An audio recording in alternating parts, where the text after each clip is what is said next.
Assalamualaikum warahmatullahi wabarakatuh. Perkenalkan, nama saya Elvira Solihah Islami. Saya Arin Fatmawati. Di sini sebelum kita memulai, alangkah baiknya kita membaca doa terlebih dahulu. Kemudian dilanjutkan dengan membaca surah Al-Baqarah ayat 142 sampai 158, kemudian ayat 159 sampai ayat 157.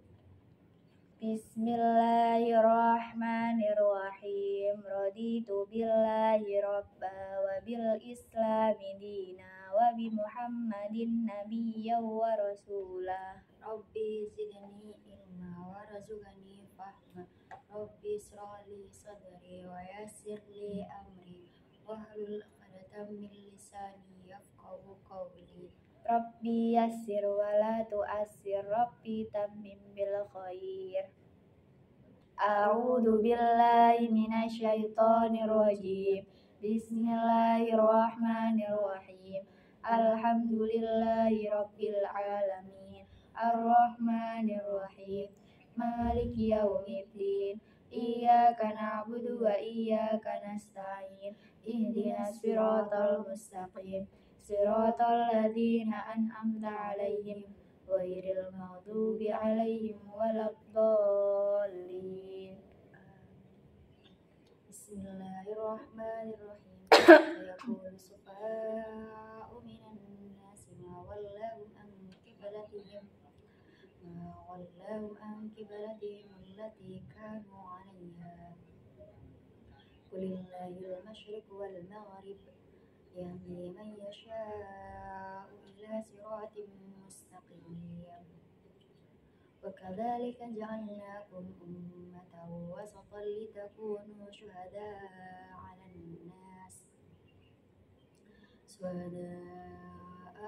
nasi wa yakuna ar-rasulu 'alaikum shahida.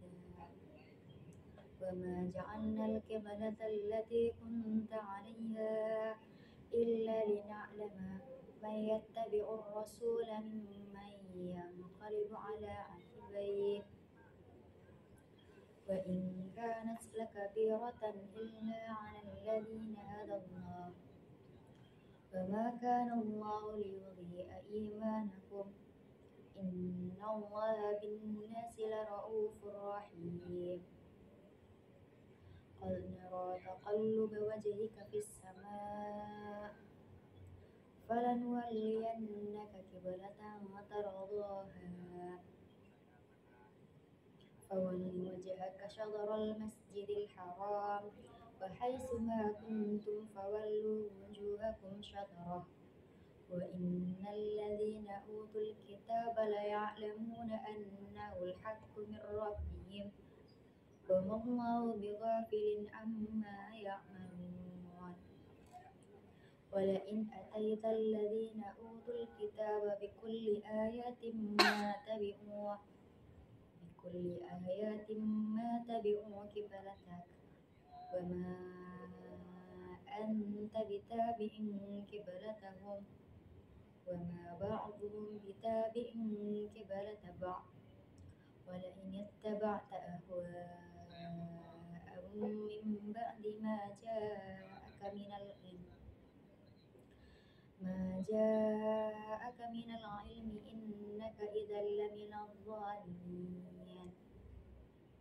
الذين آتيناهم الكتاب يعرفونه كما يعرفون أبناءهم وإن فريقا منهم ليكتمون الحق وهم يعلمون. الحق من ربك فلا تكونن من الممترين. ولكل وجهة هو موليها فاستبقوا الخيرات أينما تكونوا يأتي بكم الله جميعا إن الله على كل شيء قدير. ومن حيث خرجت فولي وجهك شطر المسجد الحرام وإنه للحق من ربك وما الله بغافل عما تعملون. ومن حيث خرجت فول وجهك شطر المسجد الحرام وحيثما كنتم فولوا وجوهكم شطره لئلا يكون للناس عليكم حجة إلا الذين ظلموا منهم فلا تخشوهم واخشوني ولأتم نعمتي عليكم ولعلكم تهتدون كما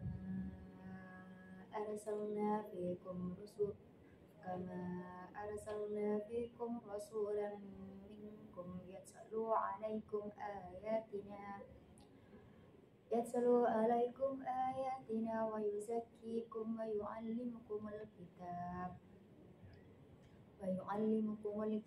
والحكمة ويعلمكم ما لم تكونوا تعلمون فاذكروني أذكركم واشكروا لي ولا تكفرون يا أيها الذين آمنوا استعينوا بالصبر والصلاة إن الله مع الصابرين ولا تقولوا لمن يقتل في سبيل الله أموات بل أحياء ولكن لا تشعرون ولنبلونكم بشيء من الخوف والجوع ونقص من الأموال والأنفس والثمرات وبشر الصابرين الذين إذا أصابتهم مصيبة قالوا إنا لله وإنا إليه راجعون أولئك عليهم صلوات من ربهم ورحمة وأولئك هم المهتدون إن الصفا والمروة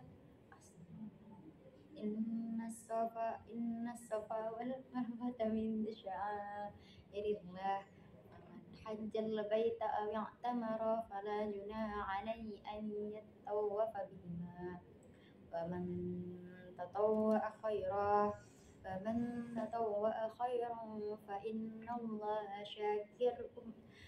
فإن الله شاكر عليم صدق الله العظيم بسم الله الرحمن الرحيم إن الذين يكتمون ما أنزلنا من البينات والهدى من بعد ما بيناه للناس في الكتاب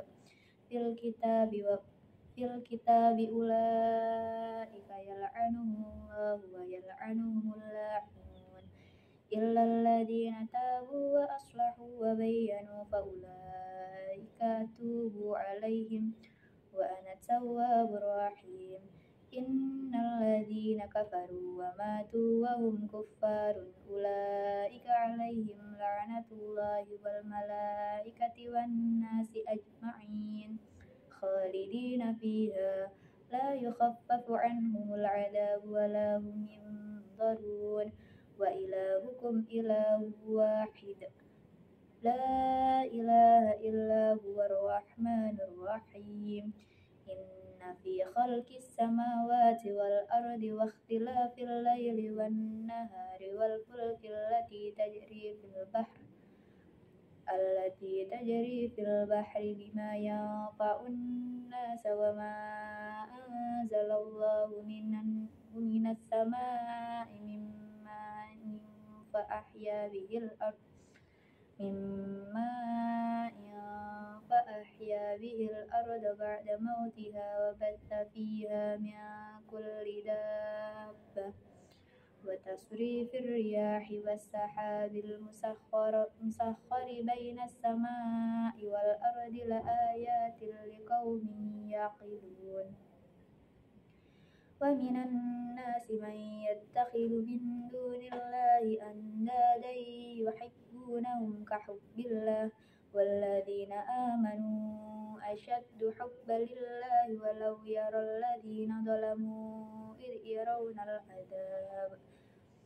إذ يرون العذاب أن القوة لله جميعا وأن الله شديد العذاب إذ تبرأ الذين اتبعوا من الذين اتبعوا ورأوا العذاب وتقطعت بهم الأسباب وقال الذين اتبعوا لو أن لنا كرة فنتبرأ منهم كما تبرأوا منا كذلك يريهم الله أعمالهم حسرات عليهم وما هم بخارجين من النار يا أيها الناس كلوا مما في الأرض حلالا طيبا ولا تتبعوا خطوات الشيطان إنه لكم عدو مبين إنما يأمركم بالسوء والفحشاء وأن تقولوا على الله ما لا تعلمون وإذا قيل لهم اتبعوا ما أنزل الله قالوا بل نتبع ما ألفينا عليه آباءنا أولو كان آباؤهم لا يعقلون شيئا ولا يهتدون ومثل الذين كفروا كمثل الذي ينعق بما لا يسمع إلا دعاء ونداء صم بكم عمي فهم لا يعقلون يا أيها الذين آمنوا كلوا من طيبات ما رزقناكم واشكروا لله إن كنتم إياه تعبدون إنما حرم عليكم الميتة والدم ولحم الخنزير وما أهل به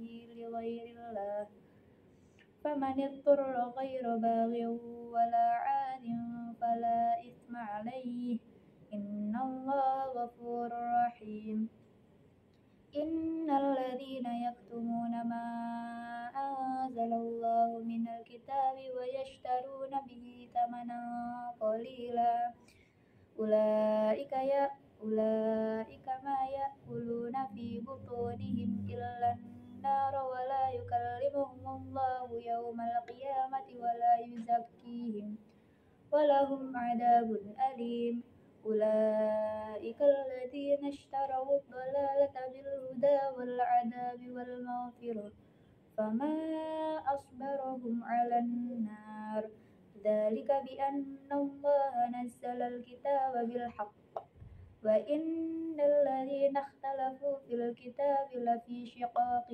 بعيد ليس البر أن تولوا وجوهكم قبل المشرق والمغرب ولكن البر من آمن بالله واليوم الآخر والملائكة والكتاب والنبيين وأتى المال على حبه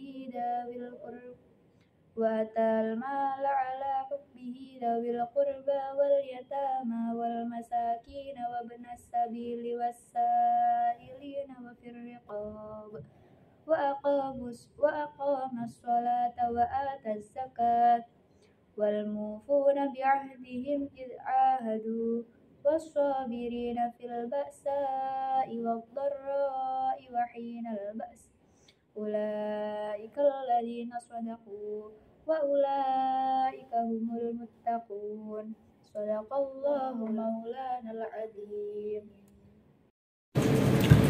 Assalamualaikum warahmatullahi wabarakatuh. Saya Rini Fatmawati, mahasiswi semester 2 program studi Sistem Informasi. Di sini kami akan menjelaskan mengenai pewahyuan Al-Qur'an. Nuzul Al-Qur'an. Nuzul Al-Qur'an adalah penyampaian atau penetapan atau turunnya Al-Qur'an, atau merupakan proses penyampaian Al-Qur'an baik dari Lauhul Mahfuz ke Bait Al-Izza maupun kepada Rasulullah SAW itu sendiri. Adapun misi Al-Quran dalam perspektif Nuzulul Quran, yakni membawa sosio-historis komunitas muslim di abad permulaan perkembangan Islam. Yang kedua, sebagai petunjuk bagi semesta alam termasuk manusia tanpa terikat kapan, di mana, dan dalam situasi bagaimana mereka hidup. Yang ketiga, pertimbangan dalam penggalian dan penetapan serta penerapan ajaran dan hukum Islam dengan memahami dan menganalisis cara Al-Quran berinteraksi dengan masyarakat. Sumber pewahyuan Al-Quran. Sumber Al-Quran sebagaimana kitab-kitab suci sebelumnya yakni Taurat, Injil, dan sebagainya adalah dari Allah Subhanahu wa Ta'ala. Ia terpancar dari Lauhul Mahfudz yang hanya dapat disentuh oleh hamba-hamba Allah yang disucikan. Jadi Al-Quran adalah benar-benar bacaan yang sempurna dan sangat mulia. Ia termaktub dalam kitab yang terpelihara sehingga ia tidak akan hilang atau mengalami pergantian dan perubahan. Makna wahyu yang pertama yaitu bentuk komunikasi yang dijalin antara sesama manusia atau antara Tuhan dengan makhluknya. Maknanya di sini yaitu memberikan isyarat, tipu daya perintah, serta firasat, serta insting. Dan yang kedua, komunikasi pesan ilahi kepada para nabi. Maknanya yaitu berupa perintah atau berupa doktrin. Tujuan wahyu diturunkan yakni untuk memberi peringatan dan kabar gembira serta untuk memberi peringatan. Kandungan wahyu itu terdapat 4. Yang pertama itu doktrin keesaan Tuhan. Yang kedua, kisah keluarga Imron. Ketiga, mengikuti agama Ibrahim. Dan yang keempat, pengetahuan tentang jin yang mendengar Al-Quran. Istilah lain penyebutan wahyu Al-Quran yakni Alkitab, ilmu, hudan, syifa, hikmah, dan nur. Bentuk pewahyuan Al-Quran yaitu wahyu yang dalam arti ilham atau inspirasi atau impian yang benar, kemudian kalam ilahi dari balik tabir melalui perantara, dan yang ketiga melalui perantara utusan spiritual yaitu Jibril atau bisa disebut dengan Ruh Al-Qudus. Dalam proses pewahyuan Al-Quran yang pertama itu diturunkan dari Lauhul Mahfudz, dan kemudian dari Lauhul Mahfudz ke Bait Al-Izzah, dan dari Bait Al-Izzah di langit dunia langsung kepada Nabi Muhammad SAW. Adapun periodisasi turunnya Al-Quran. Periode pertama, wahyu pertama yang diterima oleh Nabi Muhammad SAW adalah Quran Surah Al-Alaq ayat 1-5 pada tanggal 8 Rabiul Awal sewaktu sedang berkhalwat di dalam Gua Hira di atas Jabal Nur sebelah utara kota Makkah. Periode kedua, periode ini berlangsung selama 8-9 tahun, di mana terjadi pertarungan hebat antara gerakan Islam dan Jahiliyah. Gerakan oposisi terhadap Islam menggunakan segala cara dan sistem untuk menghalangi kemajuan dakwah Islam. Dan yang terakhir yakni periode ketiga. Periode ini berlangsung selama 10 tahun. Suatu periode di mana dakwah Al-Quran telah dapat mewujudkan suatu prestasi besar karena para penganutnya telah dapat hidup bebas melaksanakan ajaran agama di Yathrib atau kota Madinah. Hikmah Al-Quran turun secara bertahap. Yang pertama itu Al-Quran turun dalam budaya memegang tradisi lisan, maka Al-Quran diturunkan berupa bacaan bukan tulisan. Dan yang kedua, mengukuhkan hati Nabi dengan bacaan yang teratur, pemahaman yang sempurna, penghayatan terhadap maknanya yang maksimal, dan menghafalnya dengan sepenuh hati. Dan yang ketiga, berinteraksi dengan masyarakatnya agar sesuai dengan kemaslahatan perkembangan masyarakat manusia. Sekian presentasi dari kami. Apabila ada salah kata yang tidak teratur dan etika yang kurang tertata, kami mohon maaf. Ihdinas siratal mustaqim. Wassalamualaikum warahmatullahi wabarakatuh.